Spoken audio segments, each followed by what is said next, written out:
जी हाँ प्यारी छात्रों, यहाँ पर आपका लेकर आ चुके हैं अर्धवार्षिक परीक्षा 2022-23 कक्षा 10वीं विषय अंग्रेजी का आपका पेपर। ओके, अगर आप भी class 9th English half yearly examination 2022-23 English के पेपर में टॉप करना चाहते कि आपका फुल मार्क्स आए, आपका एक भी मार्क्स कम ना हो, तो इस वीडियो को लास्ट तक देख लीजिएगा, क्योंकि इस वीडियो में आपको अर्धवार्षिक परीक्षा 2022-23 के लिए कक्षा 10वीं विषय अंग्रेजी का आपका 100% आपको रियल पेपर विथ आंसर के साथ आपको अवेलेबल करा दिया जाएगा। ओके, तो प्रत्येक प्रश्न देखेंगे, साथ साथ आंसर देखेंगे। क्लास 10th इंग्लिश के पेपर में टॉपर बनना चाहते कि आपके 70 में से 70 मार्क्स आएँ, आपका एक भी मार्क्स कम ना हो, तो इस वीडियो को लास्ट तक देख लीजिएगा। गारंटी देता हूँ फुल मार्क्स लेकर आओगी। ओके बच्चों, देखिए इससे पहले जो आपकी परीक्षा होती थी, अर्धवार्षिक जो आपका एग्ज़ाम होता था, इसमें आपका 48 मार्क्स का आपका पेपर आया करता था। लेकिन इस बार जो आपका पेपर होगा, आपका आएगा कितना, 70 मार्क्स का। ठीक है, क्योंकि पहले आपके कम मार्क्स का आता था, लेकिन इस बार आपका न्यू सिलेबस के अकॉर्डिंग 70 मार्क्स का आपका पेपर आना है। चलिए, सबसे पहले आपको दी है instruction, all questions are compulsory, all marks are in front of the question.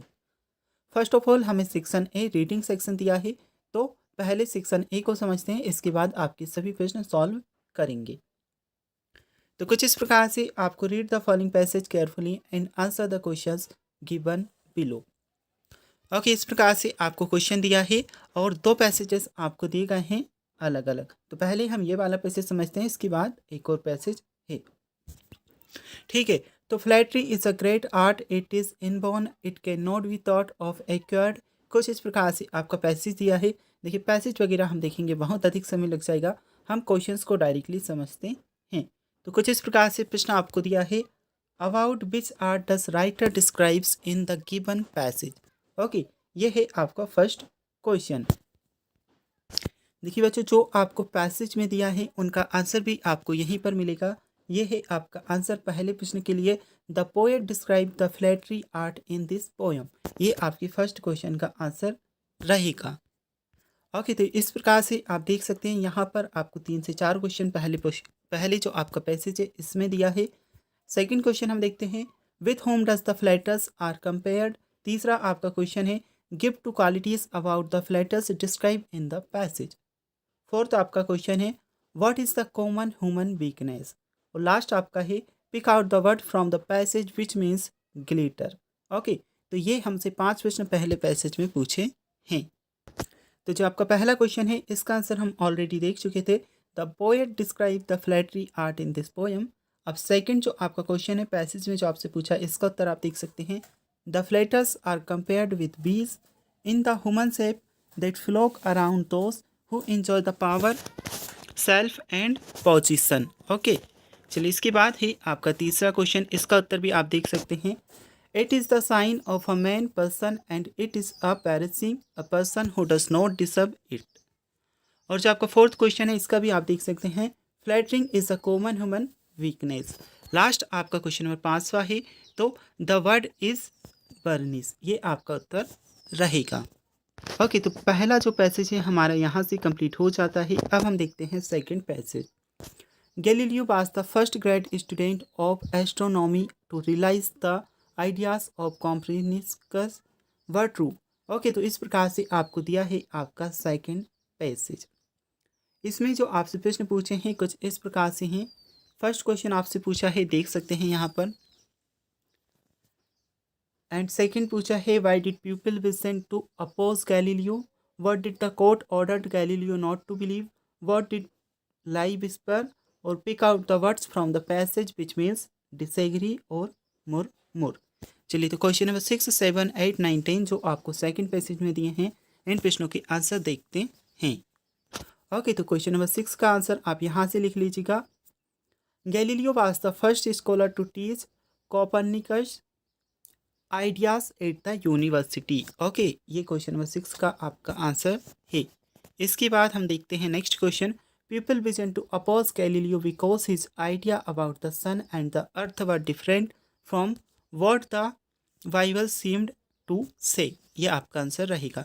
इसके बाद एट क्वेश्चन आप देख सकते हैं, the court ordered Galileo not to believe that the earth moves round the sun. और जो आपका 9th क्वेश्चन है, इसमें आप लिखिएगा, He whispered to himself that still it does not moves. Last में आपको डिसएग्री का कर लेना है अपोज। ओके, मुरमुर का आप करोगे विस्पर। ये आपका आंसर है। ओके, जो नेक्स्ट आपका क्वेश्चन है, क्वेश्चन नंबर 11 है। Suppose that you are Kavita living in Pali, write a letter to your friend Madhu telling her about the importance of yoga for health. Okay, तो आपको एक लेटर लिखना है आपकी फ्रेंड मधु को और इम्पोर्टेंस ऑफ योगा के ऊपर आपको लिखना है। साथ में और मैं एक और क्वेश्चन आपको दिया है, write an email to your principal requesting him to arrange an educational trip for your class. Okay, तो क्वेश्चन नंबर 11 का आंसर हम देखते हैं। देखिए यहाँ से लिखिएगा क्वेश्चन नंबर 11 के लिए आंसर। सबसे पहले आपको एड्रेस डालना होगा 862 लखनऊ, नवंबर, जो भी आपकी डेट डालनी हो डाल दीजिएगा। नीचे आपको लिखना है dear Sneha, hope you are doing well, I came to know that you are suffering from bad health for months. This concerns me as you have weak immune system as well. I suggest you start practicing yoga daily. It has lots of importance. It is only makes your health and body perfect, but also freshness up your mind as well. You will be feel the changes yourself once you start practicing yoga. Okay. इसके बाद आपको लिखना है write to me with your opinion regarding to same love माही। ये आपका answer रहेगा। और मैं आपसे एक और क्वेश्चन पूछा है क्वेश्चन नंबर 11 में ही, तो इसमें क्या लिखोगे, the principal XYZ secondary school, जो भी नाम हो लिख दीजिएगा। नीचे एड्रेस वगैरह आप डाल देंगे।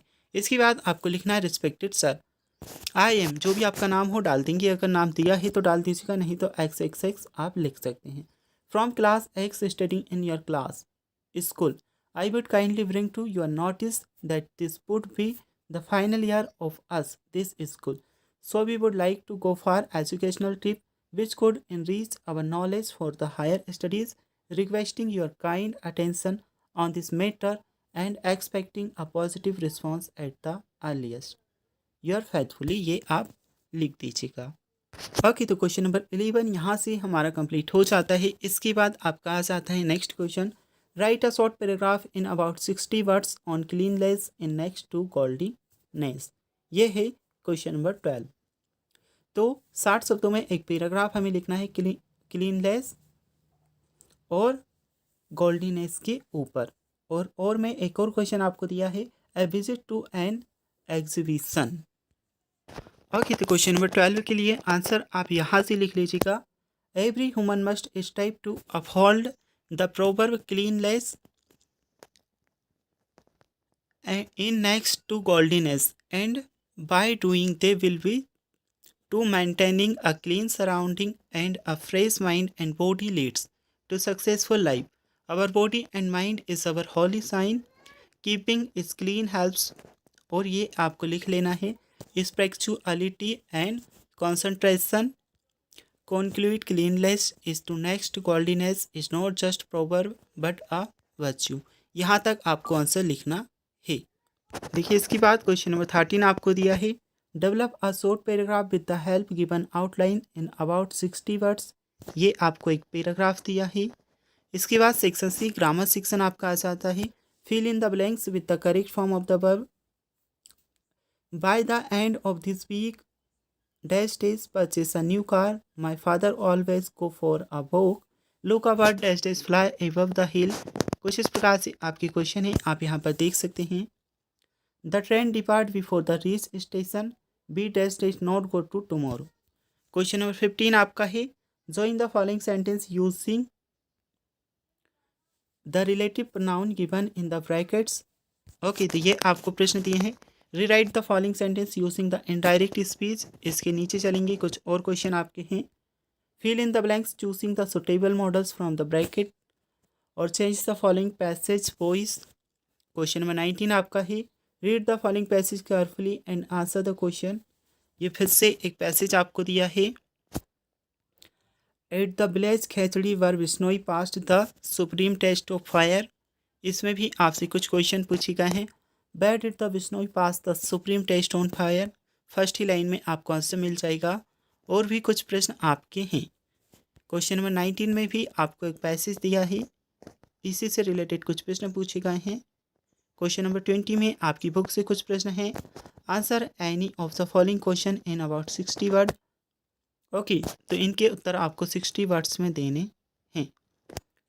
इसके बाद क्वेश्चन नंबर 21 आपको दिया है, answer the following question in 30 और 40 words. What is increases the possible risk of accident. और में आपका एक और प्रश्न है, explain any one of the following stanza with the reference to context. ये आपको स्टेंजा वगैरह दिए हैं। क्वेश्चन नंबर 23 में आपके टेक्स्ट बुक से कुछ क्वेश्चन हैं और क्वेश्चन नंबर 24 भी आप देख सकते हैं, कुछ चीज़ें आपसे पूछी हैं। Answer any two of the following question in about 30-40 words. Question number 25 आपको दिया है, 30 से 40 शब्दों में आपको आंसर देने हैं। इसके बाद क्वेश्चन नंबर 26 देख सकते हैं, answer any one of the following question about 20 और 25 वर्ड्स। और attempt any one of the following question, design a poster highlighting the necessity of housing using helmets and seat belts while driving, right a short note on the importance of traffic rules. तो कुछ इस प्रकार से आपका question paper है। लगभग 50% paper हम solve कर चुके हैं। इसके लिए जो आपके बचे हुए क्वेश्चंस हैं, इनके लिए सेकंड पार्ट अपलोड किया जाएगा, उसमें आपको और क्वेश्चंस अवेलेबल करा दिए जाएंगे सॉल्यूशन के साथ। साथ ही ये जो आपका क्वेश्चन पेपर है, देखिए प्रत्येक ज़िले का आपका अलग अलग पेपर रहेगा। ये किसी एक ज़िले का पेपर है, इसलिए आप इसे इम्पोर्टेंट समझ कर पढ़िएगा, क्योंकि हो सकता है आपके ज़िले में अलग पेपर आए। ये किसी एक ज़िले का पेपर है, लेकिन सभी ज़िलों में लगभग आपका सेम ही क्वेश्चन पेपर देखने को मिलेगा। कुछ प्रश्न आपके आगे पीछे होने हैं।